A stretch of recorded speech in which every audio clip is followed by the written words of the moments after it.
नमस्कार दोस्तों, प्रभात classes YouTube channel पे आप सभी का स्वागत है। हम राजस्थान की स्थापत्य कला पढ़ रहे थे, जिसमें हमने चित्तौड़गढ़ का दुर्ग, कुंभलगढ़ का दुर्ग हमने पढ़ लिया था। आज अपन राजस्थान का एक महत्वपूर्ण दुर्ग मेहरानगढ़ दुर्ग के बारे में अध्ययन करेंगे।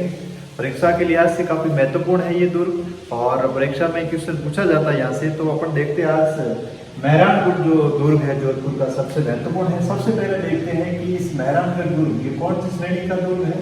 तो आपको ध्यान रखना, पहले इसकी श्रेणी, ये गिरि दुर्ग है और मेहरानगढ़ दुर्ग कहां पे स्थित है? जोधपुर। अब अपन बात करते हैं जो मेहरानगढ़ दुर्ग है, इसका निर्माण किसने करवाया और आधुनिक निर्माण किसने करवाया था, इस संदर्भ में अपन देखते हैं। तो सबसे पहले इसका निर्माण देखते हैं। इसका निर्माण 12 मई 1459 में राव जोधा द्वारा, 1459 में राव जोधा द्वारा, तो राव जोधा द्वारा 12 मई 1459 में इस मेहरानगढ़ दुर्ग की नींव रखी गई। और एक चीज आपको यह भी ध्यान रखनी है कि इसमें एक मान्यता ऐसी भी सुनने को मिलती है कि जो मेहरानगढ़ दुर्ग है, इस दुर्ग की जो लोक मान्यता है कि इसकी नींव किसने रखी? करणी माता जी ने रखी। तो आपको ध्यान रखना है, लोक मान्यता के अनुसार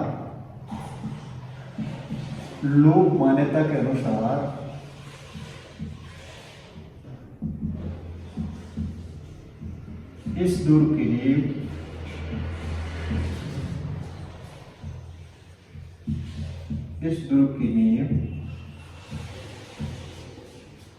करणी माता द्वारा रखी। ठीक है, तो आपको ध्यान रखना है, निर्माण पूछे तो 12 मई 1459 में राव जोधा द्वारा, लेकिन लोक मत के अनुसार, लोक मान्यता के अनुसार इस दुर्ग की नींव करणी माता के आसपास रखी गई। और ये जो वर्तमान में जो मेहरानगढ़ दुर्ग स्थित है, ये कौन सी पहाड़ी पे है? तो आपको ध्यान रखना है, पंचेतिया की पहाड़ी या चिड़िया टोक की पहाड़ी। ध्यान रखना है, पंचेतिया की पहाड़ी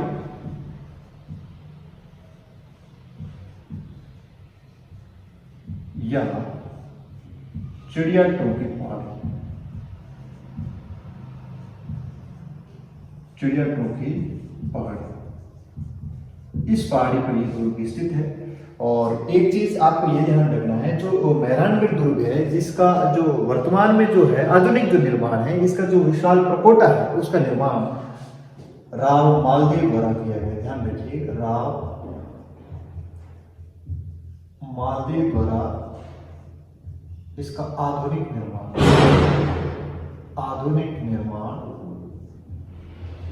कराया गया। ध्यान रखना, जो मेहरानगढ़ दुर्ग का जो विशाल प्रकोटा है, उस प्रकोटे का जो निर्माण है वो इसके द्वारा कराया गया, राव मालदेव। तो ध्यान रखना, निर्माण इसकी नींव किसने रखी? राव जोधा द्वारा। और ऐसी एक लोक मान्यता है कि इस दुर्ग की नींव करणी माता के आसपास रखी गई। और यदि आपको पूछे कि इस मेहरानगढ़ दुर्ग का जो तो आधुनिक निर्माता है वो कौन है, तो इसका आधुनिक निर्माता राव मालदेव है। और राव मालदेव द्वारा ही जो आपका जो मेहरानगढ़ दुर्ग है, इसके विशाल जो प्रकोटे का जो निर्माण है उसके द्वारा किया गया, राव मालदेव द्वारा किया गया। ठीक है, अब अपन देखते हैं इस दुर्ग के कौन कौन से उपनाम है। तो उपनाम की बात करते हैं, तो सबसे पहले आपको ध्यान देना है, इस दुर्ग को गढ़ चिंतामणि दुर्ग भी कहते हैं। क्या बोलते हैं? गढ़ चिंतामणि दुर्ग।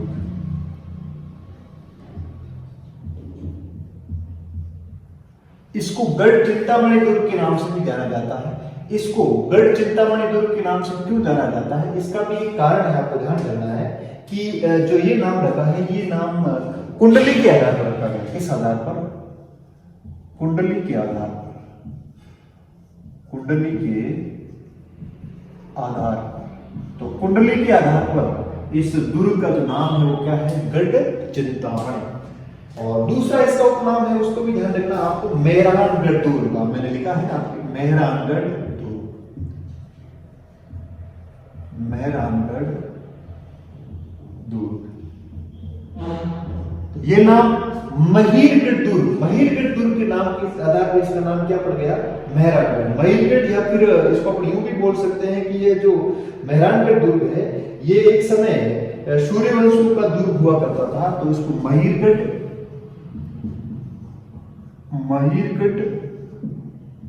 या फिर सूर्यवंशियों का दुर्ग। तो आपको पता है जो मेहर शब्द है, मेहर का जो शाब्दिक अर्थ है वो क्या होता है, सूर्य होता है, इसलिए इसको सूर्यवंशियों का दुर्ग भी कहते हैं। महिरगढ़ के नाम से भी जाना जाता है और मेहरानगढ़ दुर्ग इस आधार पर इसका नाम पड़ गया। इसके बाद में इसका जो अगला उपनाम है उसको अपन देखते हैं, उसको क्या बोला गया, काकमुखी दुर्ग। इंपॉर्टेंट है, कई एक बार पूछा गया परीक्षा में, काकमुखी दुर्ग, काकमुखी दुर्ग। अब काकमुखी नाम इसलिए पड़ा क्योंकि ये आगे से बिल्कुल संकड़ा है और पीछे से क्या है, चौड़ा है। ध्यान रखना, आगे से संकड़ा,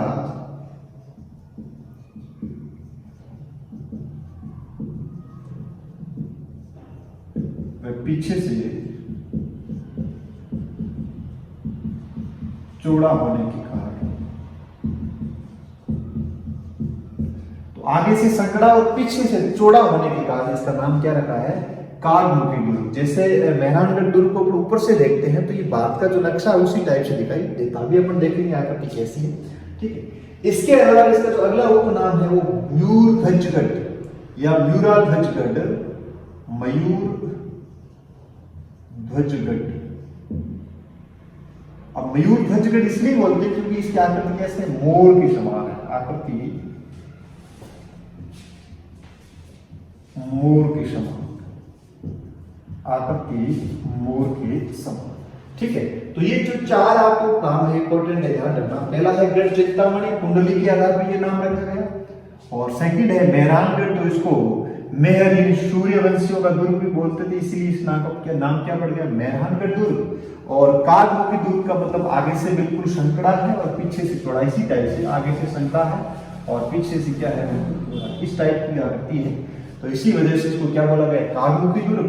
और मयूरध्वजगढ़ यानी इसकी आकृति मोर पक्षी के समान होने की वजह से क्या नाम है, मयूरध्वजगढ़। अब अपन इसकी आकृति को थोड़ा सा बना लेते हैं कि इसके अंदर कौन कौन से मंदिर है और कौन कौन सी इसके अंदर मस्जिदें बनी हुई है, तो उस संदर्भ में अपन देखते हैं। तो इसकी आकृति थोड़ी सी देख लीजिए।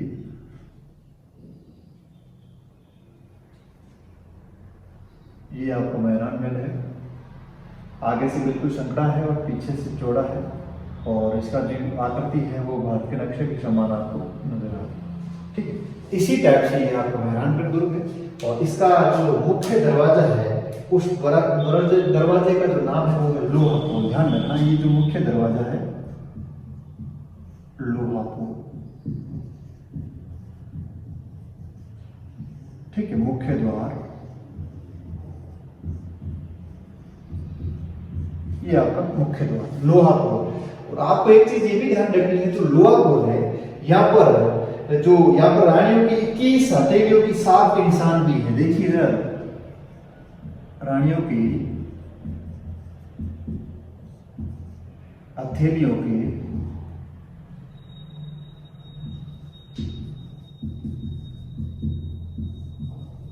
की सांप चिन्ह,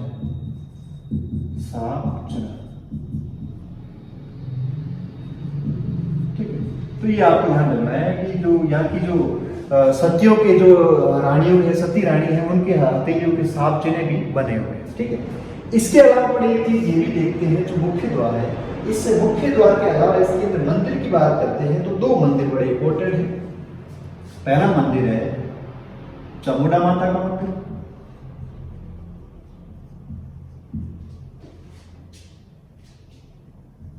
चामुंडा माता का मंदिर।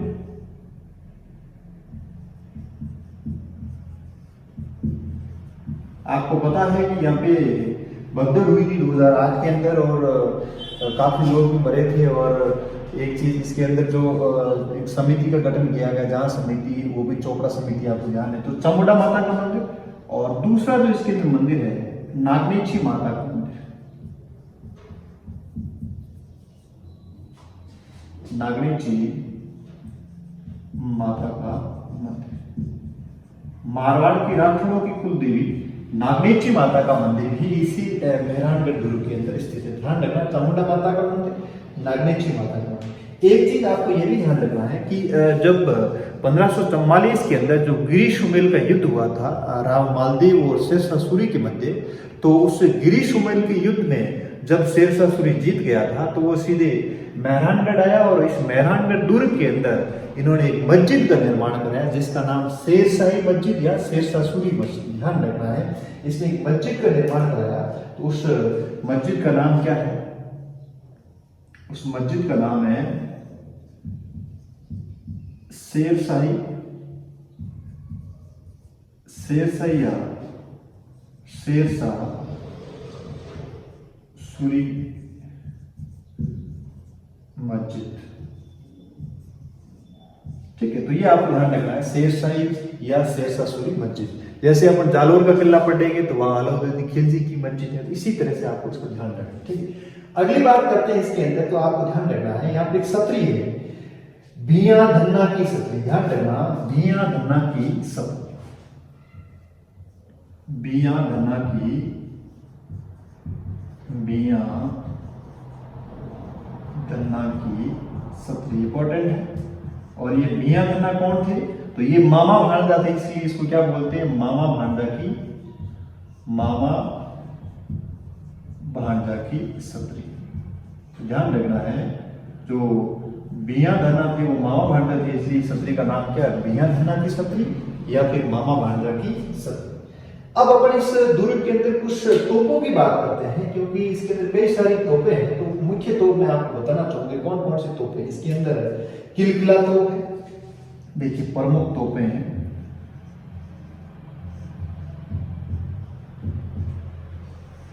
किलकिला तोप,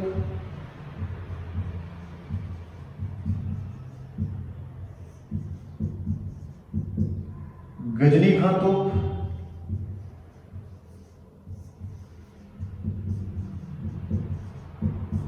शंभुबाण तोप,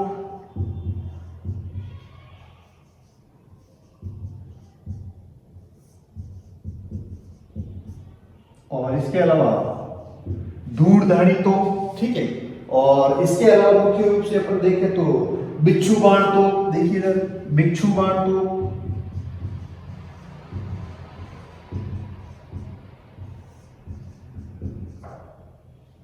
बिच्छू बाण तोप। ठीक है, इसके अलावा मुख्य रूप से अपन बात करते हैं तो इसके अंदर एक कड़क बिजली की तोप है, ध्यान रखना, कड़क बिजली,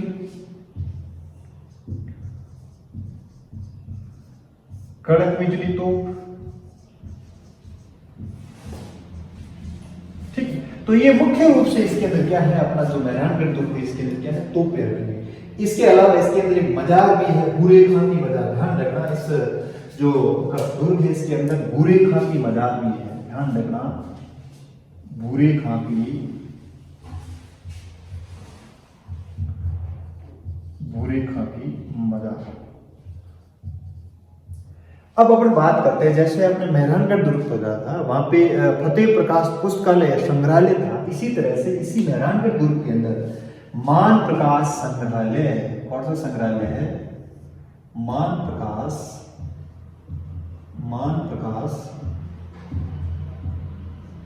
संग्रहालय या पुस्तकालय। तो जो मान प्रकाश संग्रहालय है इसका जो निर्माण है किसके द्वारा किया गया? मानसिंह के द्वारा। और अपने चित्तौड़ दुर्ग के अंदर जो फतेह प्रकाश संग्रहालय पड़ा था उसका जो निर्माण था वो किसने करवाया था? फतेह सिंह द्वारा। तो इसका निर्माण किसके द्वारा? मानसिंह का निर्माण, मानसिंह। यही मानसिंह आपको पता है कि जो उससे आपका कृष्णा कुमारी विवाद भी जुड़ा हुआ है। अपन पढ़ते हैं कि इनके भाई थे भीम सिंह, और भीम सिंह के साथ में रिश्ता तय हुआ था उदयपुर की कृष्णा कुमारी का, और कहते हैं कि शादी से पहले उनकी मृत्यु होगी। तो किस्सा इस मानसिंह से जुड़ा हुआ है, ध्यान रखना। मान प्रकाश संग्रहालय या पुस्तकालय मानसिंह। इसके अलावा अपन इसके दो मुख्य महलों की बात करते हैं। तो एक आपका फूल महल, दो महल इंपॉर्टेंट, एक आपका फूल महल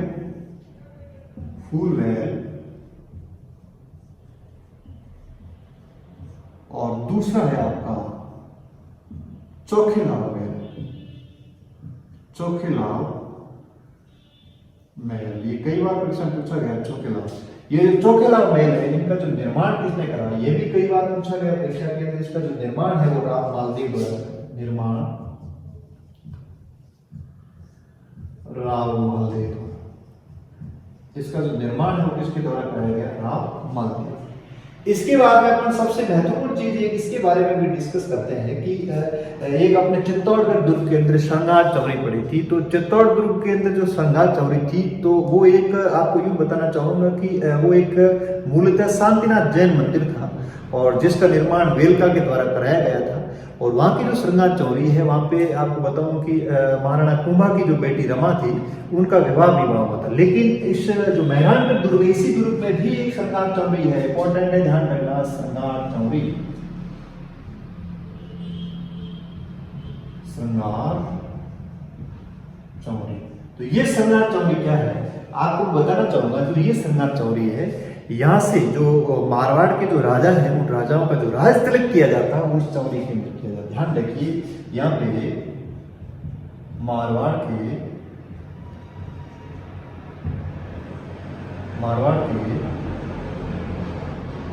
राजाओं का राज तिलक होता था।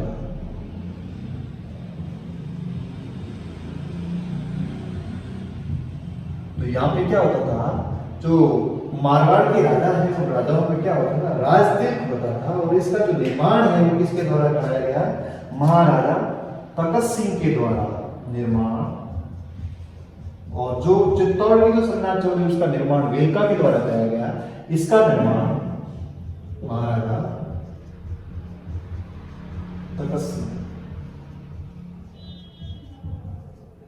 और ये तखत सिंह आपको बताना चाहूंगा कि इन्होंने अंग्रेजों का खूब सहयोग किया था। जो 1857 की जो क्रांति थी उस क्रांति के अंदर बढ़ चढ़ करके भाग लिया और अंग्रेजों का क्या किया था, सहयोग किया था ये तुम्हारा तखत सिंह। इसके बाद अपन बात करते हैं कि ये जो मेहरानगढ़ दुर्ग है, इस दुर्ग के बारे में दो आपको बताऊं कि दो कथन है बड़े इंपॉर्टेंट है परीक्षा में। जैसे अबुल फजल का मैंने आपको कथन पढ़ाया था कुंभलगढ़ के बारे में और चित्तौड़ के बारे में, इसी तरह से यहाँ पे रूडयार्ड किपलिंग का एक कथन है। और इसके साथ साथ में आपको ध्यान रखना है कि कर्नल जेम्स टोड भी इस जो मेहरानगढ़ दुर्ग के बारे में कुछ कहते हैं। आपको बताना चाहूंगा कि जो मेहरानगढ़ दुर्ग है इसके जो महल बने हुए हैं, महलों की जो खिड़कियां हैं बड़ी दूर दूर तक आप खिड़कियों से देख सकते हो। तो जो कर्नल जेम्स टोड ने बताया था कि मेहरानगढ़ की जो खिड़कियां हैं उस खिड़कियों में से जो राणा जोधा के जो बेटे हैं वो बेटे इस खिड़कियों के माध्यम से ही जो पूरा जोधपुर का जो सल्तनत है उसके ऊपर देख रेख रख सकते थे। इतनी बड़ी बड़ी विशाल क्या बनी हुई थी, बड़ी बड़ी खिड़कियां थी। तो उसके संदर्भ में आपके दो कथन है और परीक्षा के हिसाब से काफी महत्वपूर्ण। पहला जो कथन है वो है आपका रूडयार्ड किपलिंग।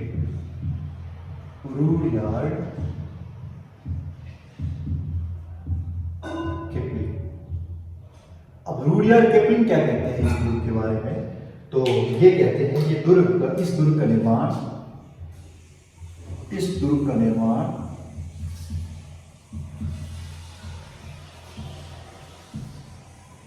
निर्माण देवताओं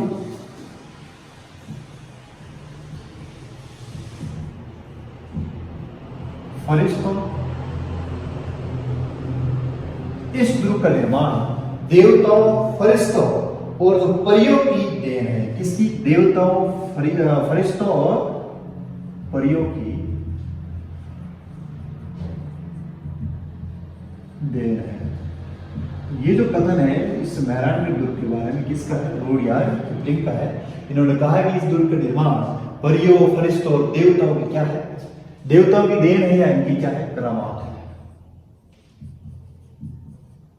ठीक है, तो ये आपको ध्यान रखना है कि रूडयार्ड किपलिंग ने इस मेहरानगढ़ दुर्ग के बारे में क्या कहा कि इस दुर्ग का निर्माण परियों फरिश्तों और देवताओं की क्या है, करामात। सेकंड जो कथन है इस दुर्ग के बारे में वो है कर्नल जेम्स टोड का है। कर्नल जेम्स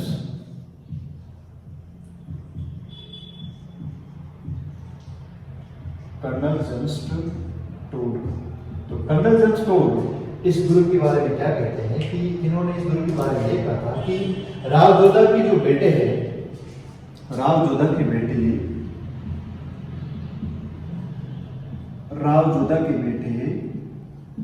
इस दुर्ग की राव जोधा के बेटे इस दुर्ग की विशाल खिड़कियों से विशाल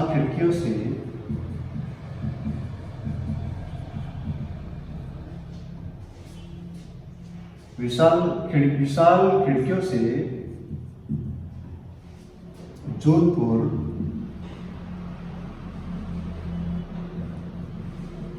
सल्तनत पर आधिपत्य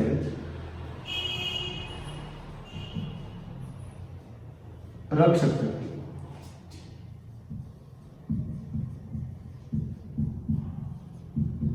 तो कहने का मतलब है कि इसकी खिड़कियां इतनी विशाल बनी हुई है कि खिड़कियों से ही इसका जो जोधपुर सल्तनत है, इस जोधपुर सल्तनत पर क्या रख सकते हैं, आधिपत्य रख सकते हैं। कहने का मतलब दूर दूर तक इन खिड़कियों के माध्यम से ही इस दुर्ग की क्या रख सकते हैं, निगरानी रख सकते थे। ये कथन किसका था? कर्नल जस टोड का था। इस नारायणगढ़ के अंदर जो महल है और महलों की जो बड़ी बड़ी खिड़कियां हैं, इस खिड़कियों के संदर्भ में ये कथन। इसके अलावा एक चीज मैं आपको ये भी बताना चाहूंगा, तो इस दुर्ग का जो निर्माण कराया था, तो इस दुर्ग के निर्माण की जो नींव है, इस नींव के अंदर एक व्यक्ति को जिंदा चुना गया था। तो ये भी आपको ध्यान रखना है, राजिया या राजाराम मेघवाल को इसके अंदर क्या चुना गया था, जिंदा चुना गया। ये भी आपको ध्यान रखना, कई बार परीक्षा में पूछा जाता है। इस दुर्ग की नींव में, इस दुर्ग की नींव में रजिया या राजिया या राजाराम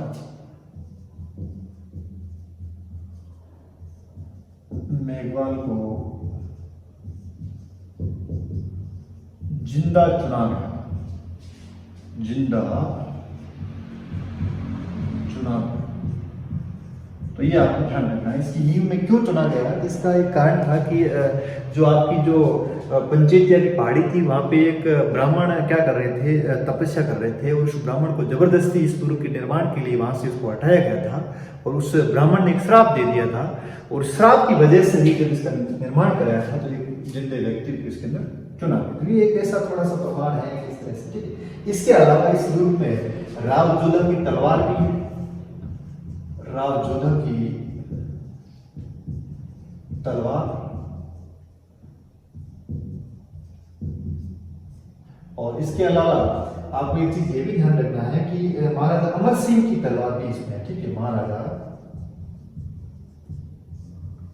अमर सिंह की तलवार, तो ये तलवार बड़ी फेमस है इस दुर्ग के अंदर स्थित। तो महाराजा जोधा की तलवार और महाराजा अमर सिंह की तलवार भी इस दुर्ग के अंदर। ठीक है, तो ये है आपका नारायणगढ़ दुर्ग। तो आपको कथन जरूर ध्यान रखना। कर्नल जस टोड ने क्या कहा? राव जोधा के बेटे इस दुर्ग की विशाल खिड़कियों से जोधपुर सल्तनत पर क्या रख सकते हैं, आधिपत्य रख सकते हैं। इतनी विशाल खिड़कियां बनी हुई है और दूर दूर तक दिखता है, इसी वजह से इन खिड़कियों के माध्यम से क्या रख सकते हैं, सल्तनत पर आधिपत्य रख सकते हैं। और रुडियार्ड किपलिंग ने क्या कहा? इस दुर्ग का निर्माण देवताओं, फरिश्तों और परियों की देन बताया। इन परियों की करामात से ही इस दुर्ग का निर्माण हुआ, तो इसलिए इन्होंने रुडियार्ड किपलिंग ने इससे कहा। तो ये दो कथन इंपॉर्टेंट है, परीक्षा में ध्यान रखना, पूछा जाता है। तो इस कथन का आपको जरूर ध्यान रखना। ठीक है।